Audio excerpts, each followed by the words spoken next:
नेहा बेटा आजा, नाश्ता तैयार है। अरे यार माँ, फिर से पोहे बना दिए। कभी आलू वालों का पराठा भी बना दिया करो ना। आज खा ले, कल बना दूंगी।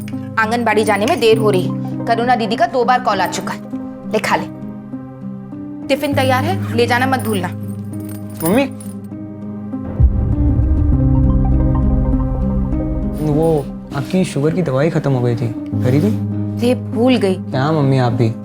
अच्छा एक काम करो, आप मुझे पैसे दो, मैं स्कूल से लौटते वक्त दवाई लेके आऊँगा।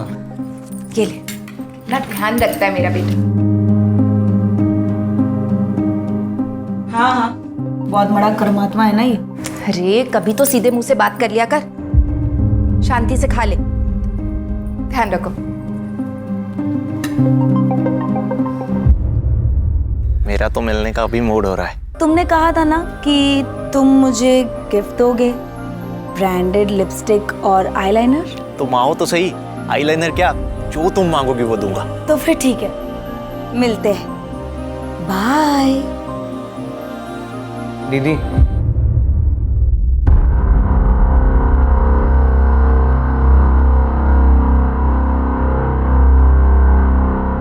चले। देखिए भैया, पिछली बार तो भाभी की मौत की वजह से सारे सिंपत्ति के वोट्स हमें मिल गए, लेकिन इस बार बड़ी कड़ी टक्कर है। अरे शिखा, स्कूल जा रही हो? जी। अच्छा 1 मिनट रुको। अरे पवन। हाँ साहब जी। शिखा बेटा को स्कूल छोड़ के आओ। चलिए छोटी मालकिन। नहीं चाचा जी, मैं चली जाऊंगी। छोड़ के आओ उसे। चलिए मालकिन।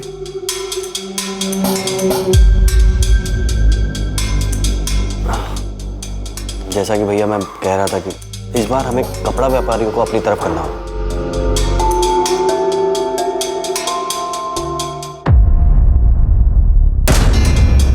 क्योंकि उनके बीच में आपके प्रतिद्वंदी सूबेदार रंजीत की काफी चर्चा हो रही है, जो कि अभी अभी आर्मी से वॉलंटरी रिटायरमेंट लेके आए। लड़ने दो माँ, ये आर्मी की लड़ाई नहीं है, ये वार्ड कॉर्पोरेटर की लड़ाई है। इसमें राजनीतिक बुद्धि की जरूरत होती है।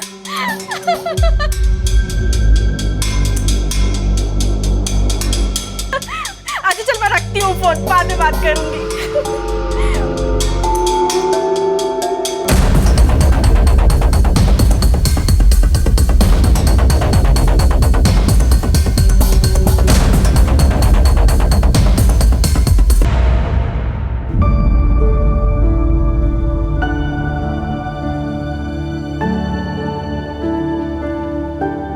शिखा,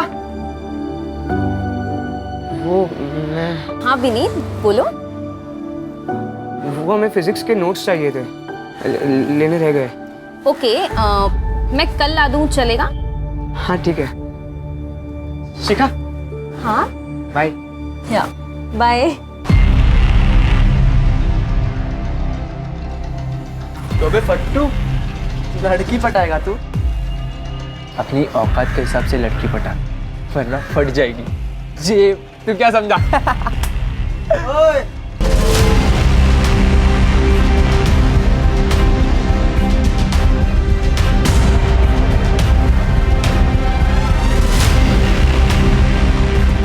फट जाएगी बेटा तुम दोनों की, अगर मेरे दोस्त को परेशान किया तो।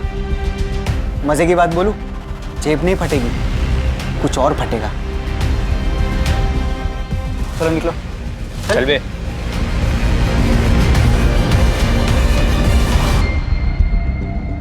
Thank you. फूल लेके आता है, देने का हिम्मत भी रख। क्या बात है कुंती, यहाँ क्यों बैठी हो? जाओ, क्लास में बच्चे तुम्हारा वेट कर रहे हैं। करुणा दीदी, मेरी हिम्मत ही नहीं हो रही। कैसे उन बच्चियों को फेस करूं, कैसे चुप रहूं?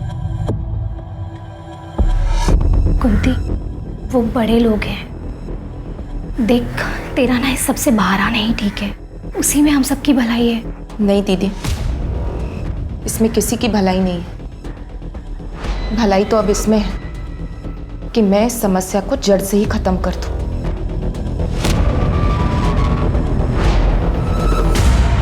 जितने गुलाब तूने प्रपोज करने से पहले वेस्ट किए है, उससे कम में तो लोग शादी तक पहुंच जाते हैं। तू शिखा को प्रपोज करने वाला है भी कि नहीं?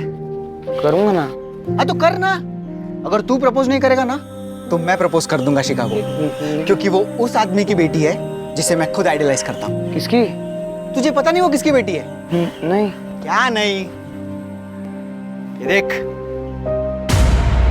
ये उसका बाप।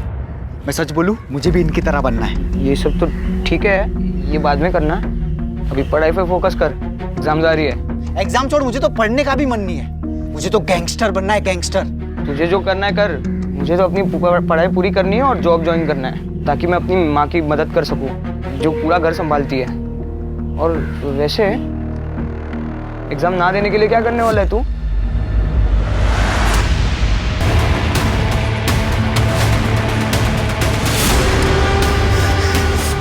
विनीत, तुम ठीक हो ना? सुबह चाचा, वो विशाल दुकानदार, उसने दुकानदार। मुझे मालूम है बेटा, तुम्हारी मम्मी ने बताया। चाचा, वो पुलिस वाले मुझे नहीं पकड़ेंगे ना? मैंने कुछ नहीं किया। तुम्हें कुछ भी नहीं होगा। रिलैक्स, रिलैक्स, मैं हूं ना। Come on. कुंती, तू अकेली औरत इतना बड़ा कदम उठाने की कोशिश कर रही है। समझने की कोशिश कर, तेरी जान को खतरा हो सकता है। तेरे पीछे तो किसी का कोई सपोर्ट भी नहीं है। कम से कम तेरा पति होता तो तुझे हिम्मत मिलती। अगर आज वो होते तो जितनी हिम्मत मैं दिखा रही हूं उतनी भी नहीं दिखा पाती। दीदी, मेरे भी 2 बच्चे हैं, मैं चुप नहीं बैठ सकती। मैं जो कर रही हूँ मुझे करने दीजिए। मेरे पास उसके खिलाफ ठोस सबूत है अपनी बात साबित करने के लिए। अब उसे कोई नहीं बचा सकता। कल सुबह तक उसकी सच्चाई सारी दुनिया के सामने आ जाएगी।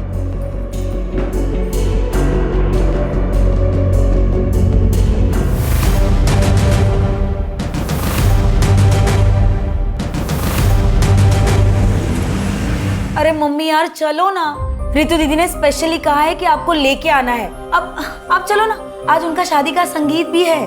बेटा, मेरी तबीयत कुछ ठीक नहीं लग रही, और वैसे भी मुझे कल सुबह जल्दी उठना है। एक जरूरी काम है। जैसे आपकी इच्छा। तुम दोनों वापस अकेले मत आना, और बहुत देर हो जाए तो वहीं रुक जाना, ठीक है? ठीक है। तू क्या खड़ा है, अब तुझे भी नहीं जाना क्या? चल ना। चलो, बाय।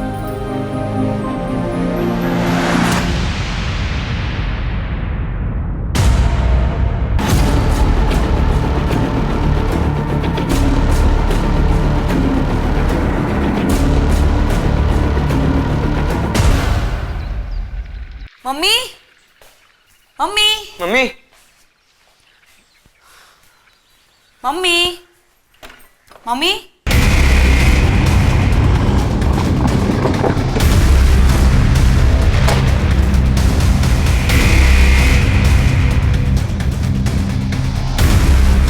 हटिए आप लोग, एक सेकंड हटिए, हटिए, पीछे हटिए।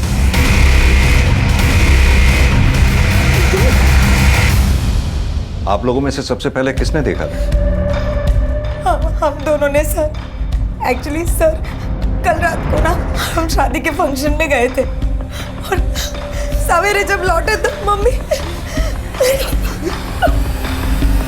गला रस्सी जैसी किसी चीज से घोटा गया। घर का चप्पा चप्पा छान मारा। देखो कोई मर्डर वेपन है क्या?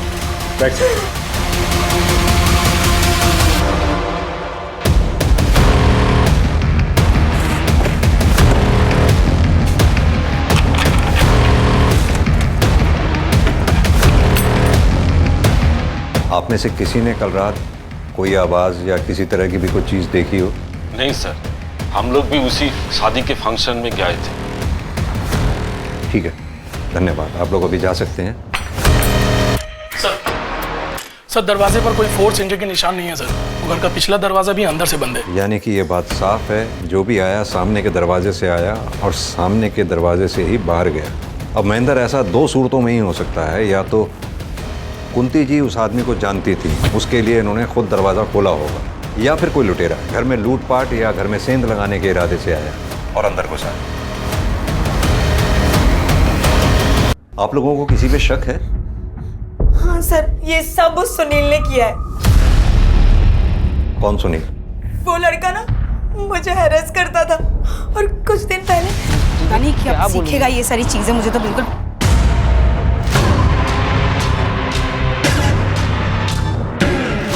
चल।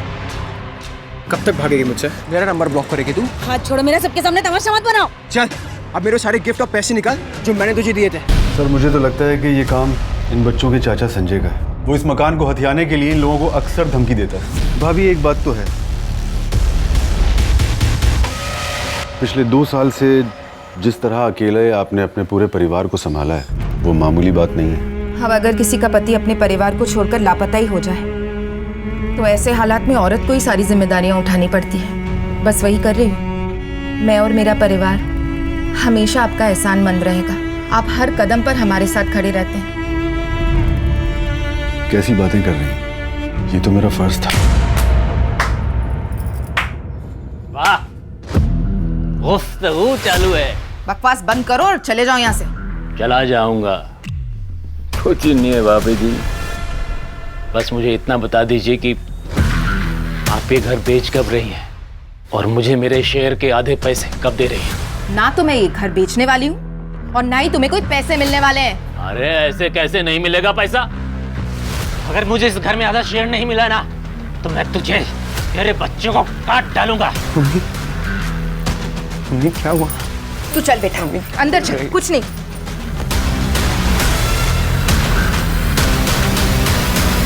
आपकी तारीफ?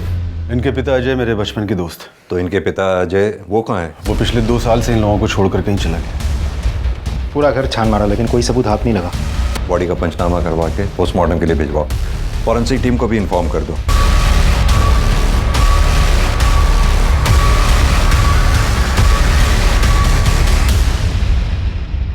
मैंने कुंती भाभी को नहीं मारा सर। ज्यादा भोलेपन का नाटक मत कर, समझा ना? तू नहीं मारा ना उसे? सर मैं मानता हूँ कि मेरी कुंती भाभी से बनती नहीं थी, क्योंकि वो ना सिर्फ मेरे हिस्से पर कुंडली मार के बैठी थी बल्कि मेरे भाई को भी उसी ने गायब करवाया था सर, अपने उस आशिक सूबेदार के साथ मिलकर, ताकि उन दोनों का अफेयर चलता रहे। सर वो एक नंबर की कैरेक्टरलेस औरत थी, अपने साथ साथ अपनी बेटी को भी अपने जैसा बना दिया था। हमारे खानदान की नाक कटवा दी उसने। दूसरों पर इल्जाम लगाकर बात को घुमा मत। सीधी तरह से ये बता, कल रात तू कहाँ था? कितने बजे सर? कल शाम से लेकर रात को तेरे सोने तक तू कहाँ था, क्या कर रहा था, सब बता। सर कल रात को 10 बजे तक तो मैं अपनी दुकान पर ही था, उसके बाद दुकान बंद करके सीधा कर गया। सर नेहा 1 नंबर की चालू और धोखेबाज लड़की है। पैसों के लिए रिश्ते बनाती है और जब पैसे नहीं होते तो रिलेशन तोड़ देती है। क्या हुआ? पहले मेरी लिपस्टिक और आईलाइनर। अरे हाँ, ये लो।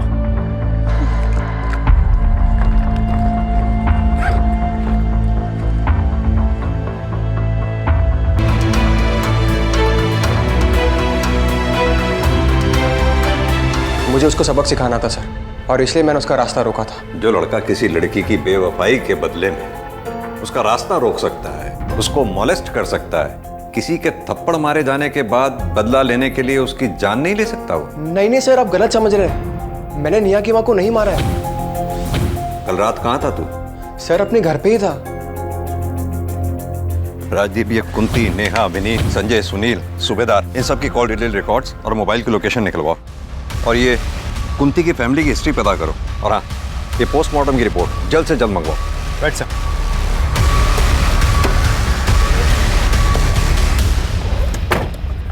सर कुंती की पोस्टमार्टम रिपोर्ट आ गई है सर। सर रिपोर्ट के हिसाब से कुंती की मौत 16 अक्टूबर को रात 11 से 12 बजे के बीच में दम घुटने से हुई है। एक बात और सर, कुंती की बेटी नेहा का फोन आया था। मम्मी की डेड बॉडी पर मंगलसूत्र तो था ही नहीं, मंगलसूत्र गायब है सर। कातिल ने सिर्फ मंगलसूत्र चोरी किया है, इस बात के पीछे क्या राज हो सकता है? सर सभी के कॉल डिटेल्स और लोकेशन डिटेल्स आ गए हैं। इसके हिसाब से हादसे के वक्त नेहा और विनीत शादी के फंक्शन वाले एरिया में थे, लेकिन सुनील, संजय और सूबेदार ये तीनों अपने अपने घर वाले एरिया में थे। राजदीप, आजकल इन मोबाइल लोकेशन की रिपोर्ट्स पर भरोसा नहीं किया जा सकता।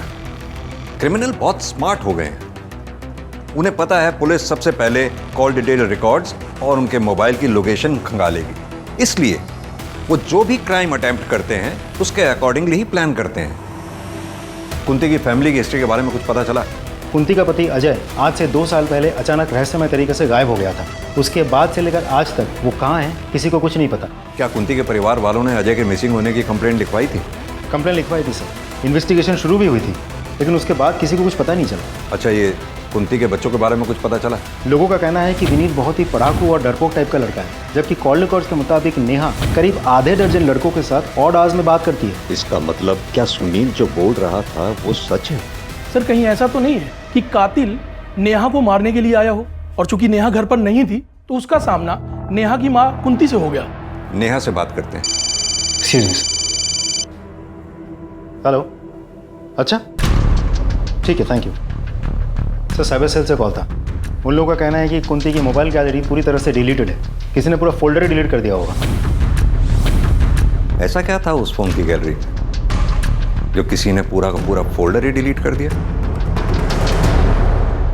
नहीं सर, ना तो मुझे ये पता है कि फ़ोन की गैलरी में कुछ था या नहीं, ना तो मुझे ये पता है कि ऐसा कौन कर सकता है। हाँ, मम्मी का फ़ोन कभी लॉक नहीं रहता था, तो कोई भी कर सकता है ना।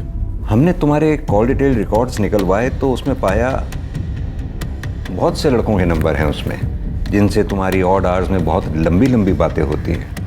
क्या मैं जान सकता हूँ उन लड़कों से क्या रिश्ता है तुम्हारा?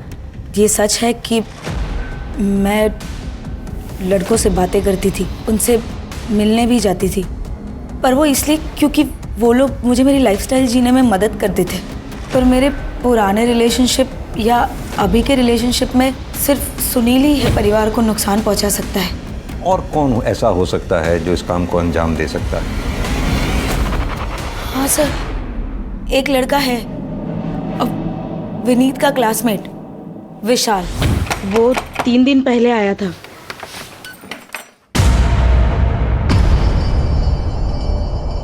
तू यहाँ क्या कर रहा है? तुझे तो बाल सुधार गृह में डाला था ना? भाग के आ गया। विनीत कहाँ है? मुझे मिलना है उससे। क्यों मिलना है विनीत से? अपने जैसा बनाना है क्या? मेरे ऐसा बन गया ना, उसकी जिंदगी बन जाएगी। विनीत कहाँ है? बुलाओ, वो काम है मुझे। अब रहने दो, मैं खुद ही ढूंढ लेता हूँ। अरे आंटी आप खबरदार जो मेरे घर में या मेरे बेटे की जिंदगी में घुसने की कोशिश की तो। ये आपने अच्छा नहीं किया। आपको पता है जिसने मुझ पे हाथ उठाया है वो आज तक बचा नहीं है। देख लेना, महंगा पड़ेगा। निकाल यहाँ से। सर वो बहुत सनकी लड़का है। अभी कुछ दिन पहले ही उसने एक आदमी को दिन दहाड़े चाकू मार दिया था। कहाँ रहता है ये विशाल? जी मालूम है सर, मेरा बेटा विशाल बाल सुधार घर छोड़ के चला गया है। सर वो आया था 1-2 बार घर, लेकिन रुका नहीं, चला गया। उसका कोई फोन नंबर या फिर कोई तरीका उससे कांटेक्ट करने का?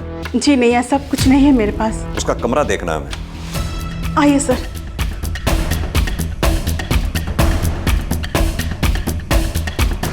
राजीव, चेक करो। आप भी वहां उस अलमारी में देखो।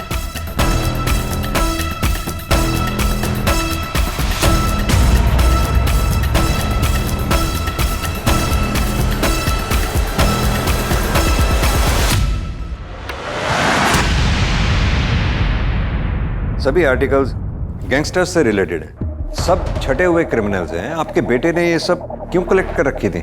दरअसल विशाल गलत संगत में पड़ गया है, वो इनके जैसे गैंगस्टर बनना चाहता है सर।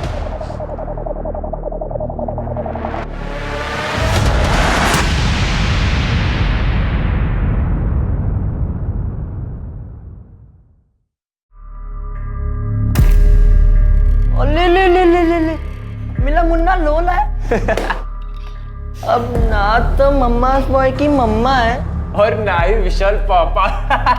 अब कौन ख्याल रखेगा रे तेरा? बोल कौन कौन कौन कौन कौन बचाएगा तुझे हम दोनों से? बचाएगा तुझे हम दोनों से। क्या कह रहे तुम लोग? निकलो तुम लोग। मैंने कहा लीव। चल बे, इससे पंगा नहीं लेते। रमाकांत जी की बेटी है, चल।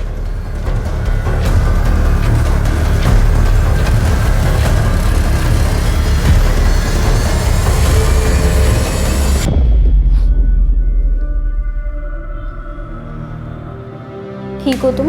थैंक यू मुझे बचाने के लिए।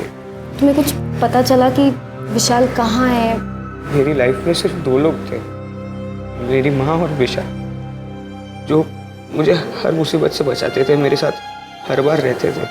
आज मेरे पास उन दोनों में से कोई भी नहीं है। पुलिस ये बोल रही है कि विशाल ने मेरी माँ को। तुम हिम्मत रखो, धीरे धीरे सब ठीक हो जाएगा। एक दिन सच भी सामने आएगा।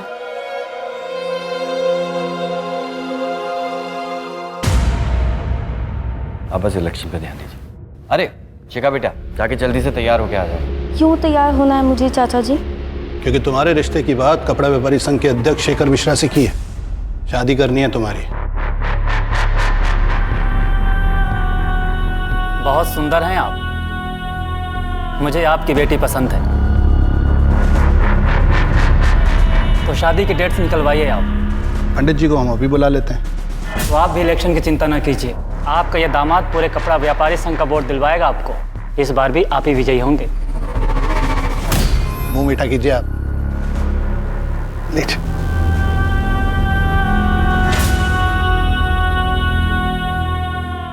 विनीत, क्या रे, दोस्त की आदत नहीं आती क्या? तू चले जा मेरे सामने से, वरना मैं पुलिस को सब सच बता दूंगा। देख, तूने मेरी मम्मी को मारने की धमकी दी थी। क्या बोल रहा है? मैं क्यों मारूंगा तेरी माँ को? मम्मी ने तो तुझे थप्पड़ मारा था। तो मैंने तेरी माँ को मार दिया? एक काम कर, तू साबित कर और पुलिस को भी बता दे, उनको भी बोल साबित करने को। खड़ा क्या है? जाना, जा वरना तुझे भी मार दूंगा। सर, मुझे इंस्पेक्टर सर से बात करना है। बोलो विनीत। मुझे रास्ते में विशाल मिला था, उसने कहा कि उसी ने मेरी माँ को मारा है, और ये बात कोई भी प्रूव नहीं कर सकता। मुझे बहुत डर लग रहा है sir.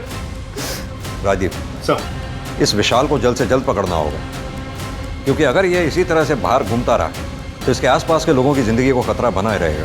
Right sir. Sir, Kunti के फोन गैलरी का डेटा जो डिलीट कर दिया गया था, उसको साइबर सेल ने रिट्रीव कर लिया सर। उसकी गैलरी में बहुत ही शॉकिंग वीडियो मिला है सर। ये तो वार्ड काउंसिलर रमाकांत का भाई उमाकांत है। ये तो कोई बच्चों के पढ़ने जैसी जगह लग रही है। मतलब जैसे स्कूल या आंगनवाड़ी टाइप।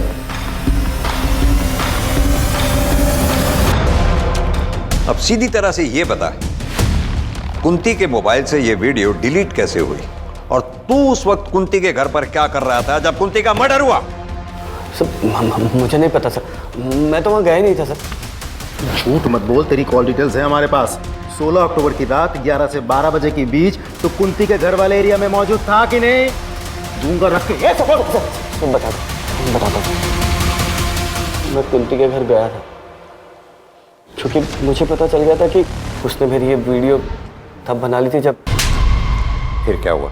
मैंने आंगनवाड़ी केंद्र में कुंती किसी ने करुणा पर दबाव बनाया कि वो मुझे सब कुछ सच सच बता दी, और उसने मेरी पावर के डर से मुझे सब कुछ सच सच बता दी। मैं सिर्फ कुंती के घर उस रात उसे समझाने के लिए गया। जैसे मैं वहाँ पहुँचा, मैंने देखा कि कुंती वहाँ। मैंने सबसे कुंती का मोबाइल उठाया और अपनी वीडियो डिलीट की। उसके अलावा मैंने कुछ नहीं किया सर। राजदीप सर, अच्छी तरह से तोड़ाई करो उसकी, जब तक ये सच ना उगले। सर, नहीं सर, मैंने कुछ बोल। सच सच बोल रहा हूँ।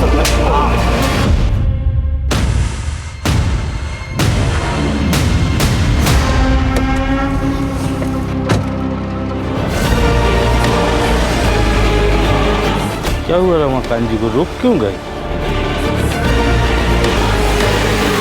लेकिन दिनेश, एक बात समझ में नहीं आई मुझे। आखिर ये कातिल इस गाड़ी में घुसा तो घुसा कैसे? क्योंकि ना तो रमाकांत किसी के साथ आया था, और ना इस गाड़ी में कहीं कोई भी फोर्स एंट्री के निशान है। तुमने सीसीटीवी फुटेज चेक किया? सीसीटीवी गेट की दूसरी तरफ दूसरे एंगल पर है। मैंने चेक किया तो मुझे उसमें कुछ दिखाई नहीं दिया, ये गाड़ी भी नहीं दिखी। बट सर, मुझे एक बात समझ नहीं आ रही, आखिर रमाकांत जी यहाँ अकेले आए क्यों थे? तुमको किसी पे शक है? सर, शक नहीं, पूरा यकीन है। ये जरूर उस राघव ने किया होगा। ये राघव कौन है? तो भैया की पहली पत्नी का भाई। अभी वो कुछ ही दिन पहले घर पर आया था। अपनी घर की औरतों को अपने राजनीतिक फायदे के लिए सीढ़ियां बना रहा है तू। पिछले इलेक्शन में तूने मेरी बहन को मार दिया, फिर पब्लिक सिंपैथी के लिए झूठ मूठ के आंसू बहाए और जीत गया, और इस बार उसी राजनीतिक फायदे के लिए तू मेरी नाबालिग भांजी की जबरदस्ती शादी करवा रहा है। ये मैं कतई होने नहीं दूंगा, फिर इसके लिए चाहे मुझे तेरी जान क्यों ना लेनी पड़े। एक काम करो, बॉडी को पोस्टमार्टम के लिए भेज दो। सर आनंद नगर थाने से सब इंस्पेक्टर विनोद आए हैं आपसे मिलने। सर, वार्ड काउंसलर रमाकांत की हत्या हमारे इलाके में ज़रूर हुई, लेकिन उसका घर आपके दायरे में आता है, इसलिए मैं चाहता था कि आपकी और हमारी टीम मिलकर इस केस को सॉल्व करें। बिल्कुल। वैसे भी एक दूसरे केस के सिलसिले में हम रमाकांत के भाई उमाकांत को इंटेरोगेट करके ही आ रहे हैं। आप इनसे रमाकांत मर्डर केस की सारी डिटेल ले लो। आइए प्लीज। Thank you.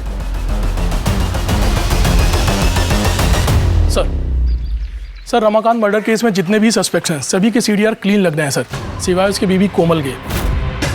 कोमल किसी अरुण नाम के आदमी से देर रात तक लंबी लंबी बातें करती है सर। सिर्फ मेरी हंसने की आवाज बाहर जाने की वजह से उसने मुझे इतना मारा। अरुण अब मुझसे और बर्दाश्त नहीं होगा, तुम कुछ करो नहीं तो मैं मर जाऊंगी। कोमल, कुछ नहीं होने दूंगा मैं तुमको, मैं बाहर निकालूंगा तुमको। हाँ, चाहे उसके लिए मुझे अगर तुम्हारे पति का मर्डर भी करना पड़ा ना, तो उससे भी नहीं हिचकिचाऊंगा मैं। तुम बस थोड़ा सब्र रखो।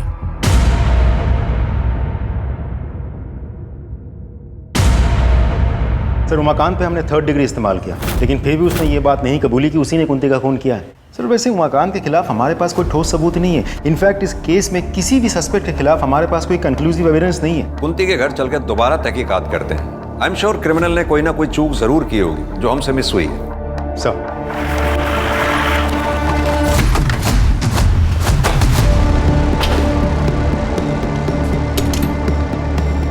ताला लगा हुआ है। राजीव सर, दोनों बच्चों को फोन करके बुलाओ और ये ताला खुलवाओ। Right sir. आप लोग भी अच्छी तरह से आसपास चेक करो, देखो कुछ मिलता है क्या।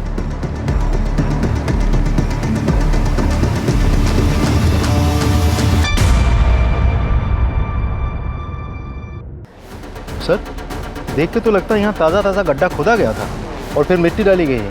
किसी को बुलाओ और ये खुदाई करवाओ। सर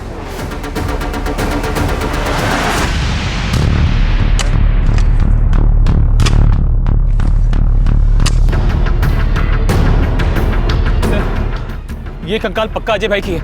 आप इन्हें दावे के साथ कैसे कह सकते हैं ये कंकाल आपके भाई की? अंगूठी की वजह से सर। इस कंकाल को यहाँ गाड़ा किसने होगा? कंकाल को फॉरेंसिक जांच के लिए भेजो। उनसे कहो कंकाल का डीएनए बच्चों के डीएनए से मैच करके देखें। Right sir. सर कुंती के घर के आंगन से हमें जो स्केलेटन मिला था वो अजय का ही है। इसे करीब 2 साल पहले जमीन में गाड़ दिया गया था। सर पे चोट के निशान मिले हैं, जैसे कि कोई रॉड या किसी मजबूत चीज़ से मारा गया हो। सर इससे यही बात साबित होती है कि 2 साल पहले वो गायब नहीं हुआ था, उसे मारा गया था। लेकिन राजदीप, उस अजय को मारा किसने होगा? किसने उसे मारकर जमीन में गाड़ा होगा? सर हमने उस अरुण को हिरासत में ले लिया है। विनोद एक बात बताओ सर, क्या तुमने रमाकांत की गाड़ी का फॉरेंसिक टेस्ट कराया था? कराया था ना सर। क्या आया था उसमें? सर उसमें कुछ फिंगरप्रिंट्स मिले हैं और ये भी पता चला है कि कोई गाड़ी की चाबी यूज़ करके गाड़ी में घुसा था, क्योंकि सर गाड़ी के अंदर कोई फोर्स एंट्री के निशान नहीं मिले हैं। हाँ, तो ये भी तो हो सकता है कि किलर जब गाड़ी में घुसा तो गाड़ी अनलॉक थी, या फिर दूसरी पॉसिबिलिटी ये है कि किलर के पास गाड़ी की डुप्लीकेट चाबी थी। अब सवाल ये उठता है कि डुप्लीकेट चाबी बनवाई किसने? सर ये देखिए, हम सबकी बातें करते रहे, ये कैसे हमारे दिमाग से छूट गया? विनोद एक काम करो, अपने एरिया में जितने भी डुप्लीकेट चाबी बनाने वाले हैं सबसे कांटेक्ट करो, अपने खबरियों को एक्टिवेट करो। Excuse me sir. हेलो, क्या? ठीक है, हम पहुंच रहे हैं।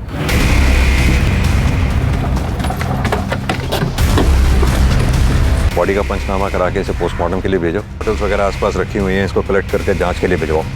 जिस आदमी को विशाल ने चाकू मारा था उसके परिवार के बारे में भी पता करो। Right sir.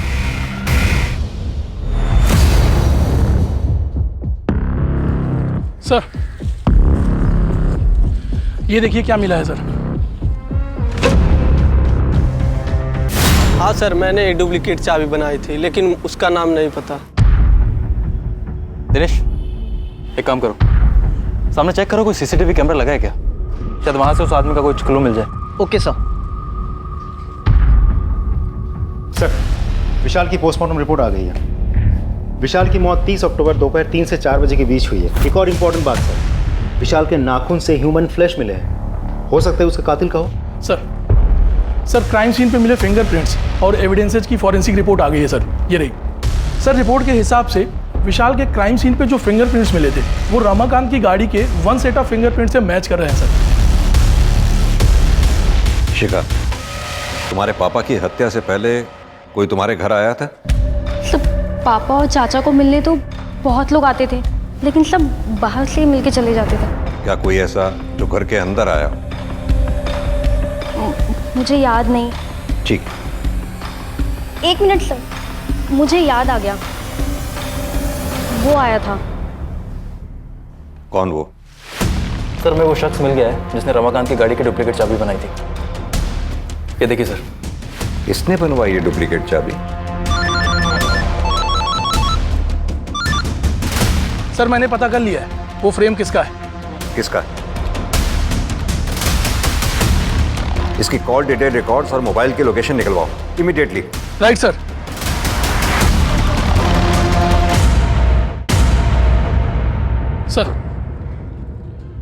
सर इसके सीडीआर के हिसाब से कुंती की मौत के 3 दिन बाद सर ये नेहरू नगर के गली नंबर 10 में गया था। अच्छे से उस एरिया को चेक करो। सर। Right sir.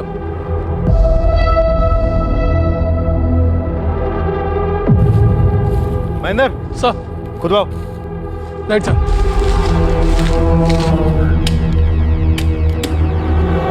सर अब तो हमारे पास उसके खिलाफ सारे एविडेंस हैं। उठा लाओ उसे।